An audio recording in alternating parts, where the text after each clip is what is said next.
Folks, it is officially 11:30 p.m.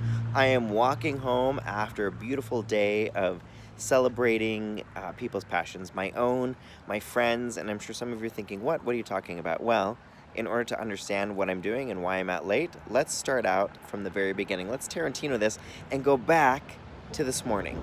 Folks, if you haven't realized it by now, one of the things that I'm super passionate about is storytelling. And not only telling my own story, but telling stories of other people and being better at being a storyteller. I took acting as all through school, even in university. And I thought I wanted to be an actor. And the Oscar goes to... It turns out all that training was actually helpful for me being a motivational speaker now. You know, I think it's so important for us to chase our passions, but on top of that, it's also important to take feedback and grow. And my speech right now is it's stale. It's just been the same thing over and over again. So I'm working with this incredible woman named Marsha from Yes Yes Marsha. She's got an amazing website. I'll obviously put it in the stuff below. I've been working with her on revamping my speech and learning how to be a better storyteller. So I have got a session with her today over Zoom. We just finished our hour and a half session of me chasing my passion of redoing my speech. It needs a revamp, and this is Marsha from Yes Yes Marsha. Hi. You can see me there because I'm holding the camera here.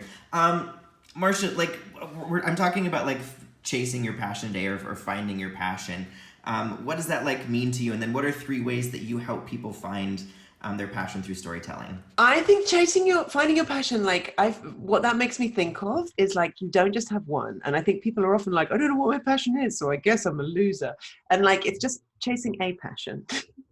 So find one and something that you're passionate about. And part of the way to do that is to just do everything with passion and see which of those things, just ride your bike or walk out to the garden and look at the sky. And maybe you hate all of those things, but one of them you're going to be like, I actually did enjoy this.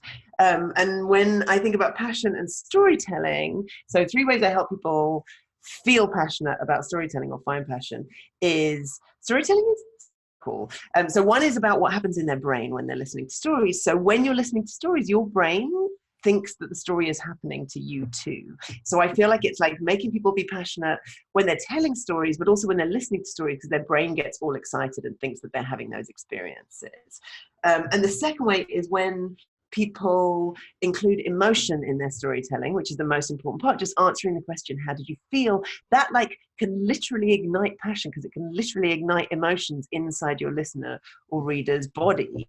If you describe, I walked into the room and my stomach dropped, our stomachs will drop. If you say, I was so excited, when I realized I was about to walk on stage with Demi Lovato, Spencer may have done this, then we feel that passion and excitement in ourselves as you're describing it.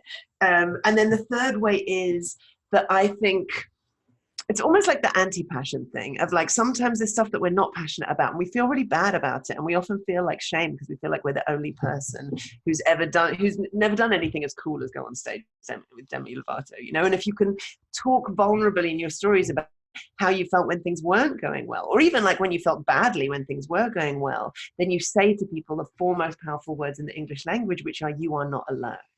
And I think it's okay to take that passionate story, but then do the flip side and say, it's all right to be who you are. I know social media makes it look like everybody's perfect all of the time, but they're just not. And you're doing fine just as you are. Ugh. Folks, now you see why I love this lovely so much. Awesome. Thank you so much. Thank you. Woo! I am on inspiration, passion overload right now. I love working with her. She just helps me get to the basic. I can't even talk. She's incredible. I can't wait to start writing a bunch of these new stories. Anyway, because I'm on overload, I'm also super hungry because I haven't eaten yet because I'm doing intermittent fasting, all the things, blah, blah. So let's go for a walk so I can get rid of this energy and get something to eat. I'm hungry.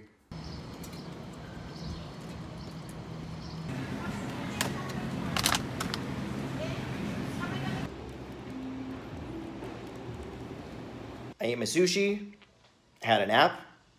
I did another passion of mine, not just nap, but then I played some video games and I changed outfits. This is cute, right? Where's my ironing board? Because Not only is it important for us to nurture our passions, but it's also important to nurture and show up for other people's passions. So my friend Devin is having his like first art show tonight. He does like animation and like draw form, like comics kind of. I'm gonna learn how to explain it later. First, I'm gonna go meet my friends for some drinks.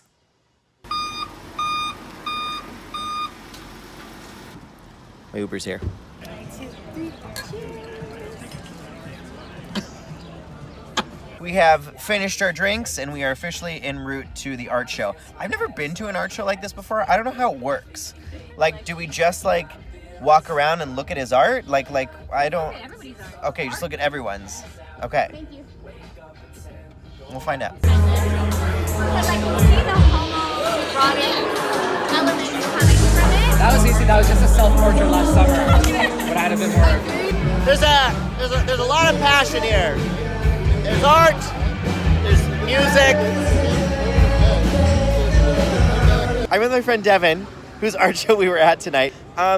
First of all, I want to say, like, I said this inside just earlier, but I was like, I'm so proud of you, because this is a side of you that we don't often get to see.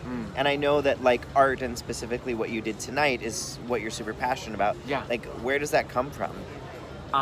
So thank you. Yeah. First of all. Yeah. I have been drawing ever since before I could speak, and I think that drawing is such a drawing and illustrating is an expression for me. So I fill up sketchbooks and they become journals to me. So like I revisit them and I have all these concepts and ideas and these worlds that I build, and sometimes they represent sort of like, and this is where the passion comes in, is that they represent sort of like worlds and possibilities that aren't exactly in front of me at the moment, which I think I really like.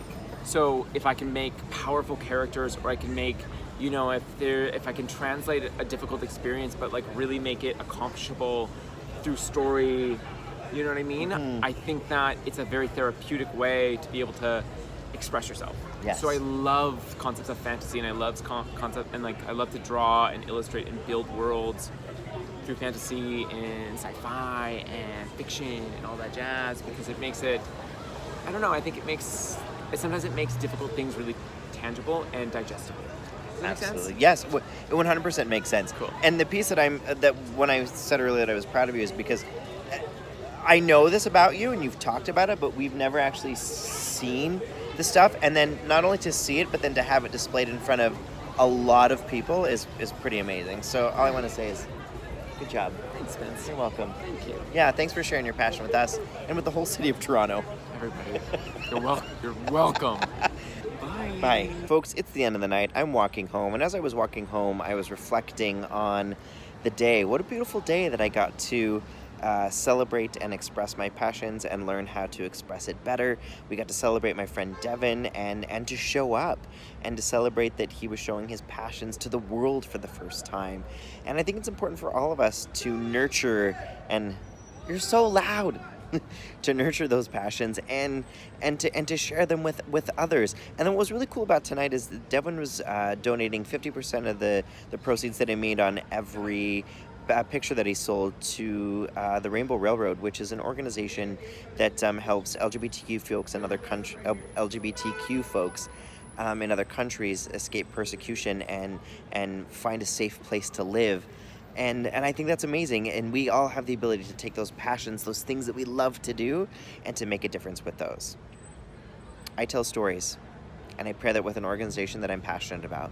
I'm curious to know what some of your passions are and how you can use those to give back in some way. Anyways, that's it for tonight. I gotta get home. It's loud outside. It's midnight. I'm tired. I'm an adult. As always, you're my new best friend. Call me every 5 minutes. Good night. Goodbye.